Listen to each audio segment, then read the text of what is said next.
Bismillahirrahmanirrahim. Assalamualaikum warahmatullahi wabarakatuh. Selamat siang, selamat siang. Di sini saya ingin menjawab pertanyaan tentang tugas akhir metodologi riset penulisan ilmiah sistem informasi dari jurnal atau paper yang saya pilih dan paper yang saya pilih dengan judul pemanfaatan kecerdasan dalam mendukung pembelajaran mandiri. Dari pertanyaan yang pertama adalah latar belakang. Dari paper yang saya pilih memiliki latar belakang adalah gambaran singkat mengenai bagaimana teknologi modern, terutama AI, berperan dalam pendidikan, detail tentang tantangan dan kesempatan yang dihadapi dalam implementasikannya dalam pengembangan teknologi untuk meningkatkan efisiensi dalam berbagai bidang. AI memiliki potensi besar untuk meningkatkan kualitas pendidikan. AI memiliki potensi besar dalam meningkatkan kualitas pendidikan meskipun teknologi seperti AI menawarkan banyak manfaat. Era pendidikan yang sangat penting meskipun manfaat teknologi sangat besar terhadap tantangan dan perlu diatasi termasuk kebutuhan untuk pelatihan dan pendidik maupun tenaga pendidikan. Potensi masalah privasi data dan kesenjangan akses teknologi.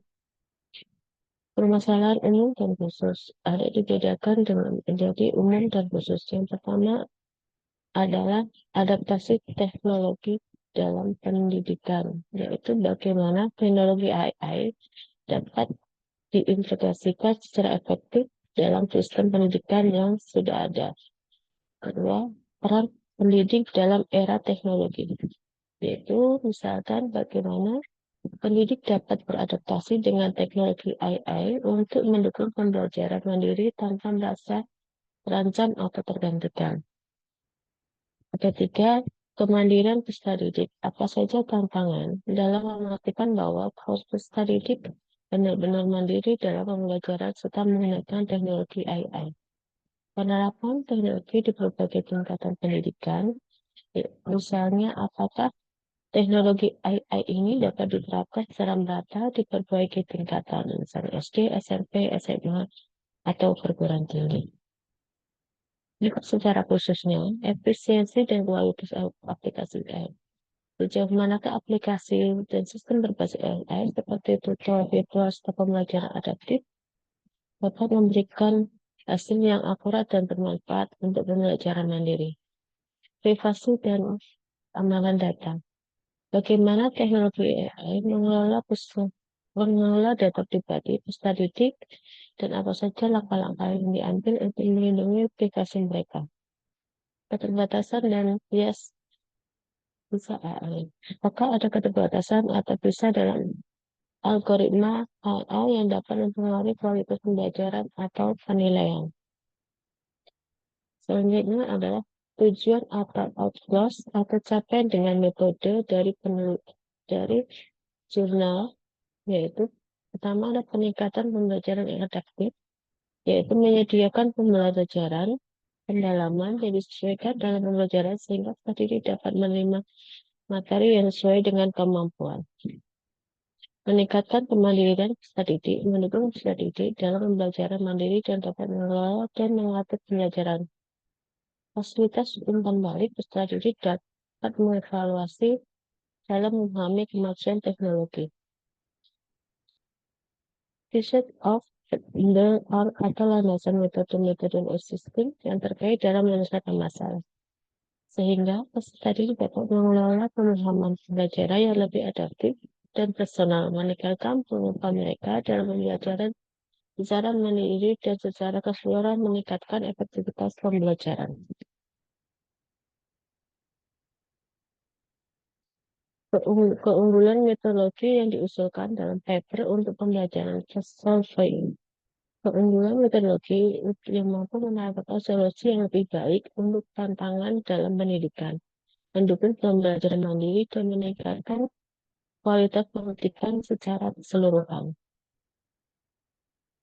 Cara kerja, contoh cara kerja implementasi metodologi usulan dari paper SLP.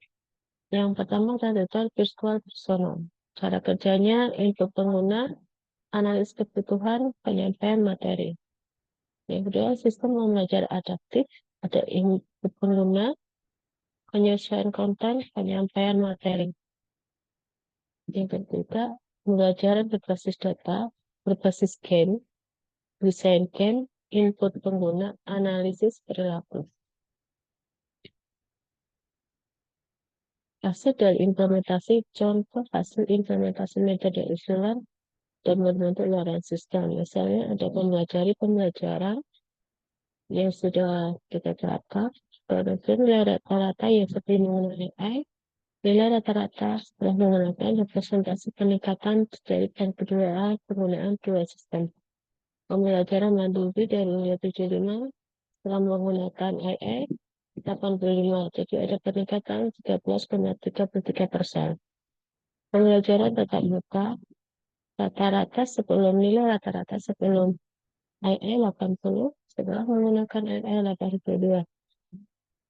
Ujian akhir nilai sebelum rata-rata 70 setelah menggunakan AI 80. Dari grafik ini menunjukkan nilai rata-rata statistik dalam setiap penggunaan teknologi dalam pembelajaran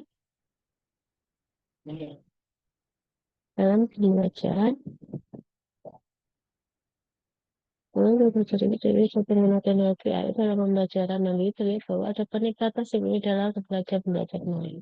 Dibandingkan dengan pembelajaran tatap menandakan efektivitas AI dalam meningkatkan hasil pelajaran. Hasil analisis data yang diperoleh dikaitkan dengan parameter-parameter yang digunakan sebagai indikator keberhasilan. Tingkat visual personal dan tingkat keterbatasan peserta didik mengukur seberapa sering peserta didik menggunakan tutor virtual dan berapa lama terus mereka berinteraksi. Sistem pembelajaran adaptif penilaian seberapa baik sistem menyelesaikan sistem pembelajaran dengan kebutuhan individu. Pembelajaran berbasis game mengukur tingkat keterlibatan dalam dan motivasi strategi dalam pembelajaran menggunakan melalui game. Kesimpulan yang diperoleh dari penerapan metode usulan, secara keseluruhan, peramalan metode ini diusulkan melanjutkan bahwa kecerdasan beberapa memiliki kompetensi besar dalam mendukung dan meningkatkan pembelajaran ini. Menggunakan AI memberikan fleksibilitas dan adaptivitas dalam proses belajar, mungkin peserta didik untuk belajar dengan baik, lebih sesuai dengan kebutuhan dan gaya belajar mereka. Namun, interaktivitas protokol ini harus dilakukan dengan mempertimbangkan peran penting peserta didik, keputusan didik dan orang tua, serta kebutuhan untuk mengembangkan kemampuan dalam teknologi pendidikan. Ide untuk mengembangkan pembelajaran berikut dengan saya adalah AI tentang konten pembelajaran dengan konten budaya seperti konten budaya peserta didik, bahasa yang dikuasai peserta didik, mengingat peserta didik itu berasal dari berbagai daerah yang berbeda, sehingga akan meningkatkan kemampuan peserta didik dalam menggunakan AI. Terima kasih. Demikian paparan saya tentang tugas metodologi dulu sistem informasi. Terima kasih.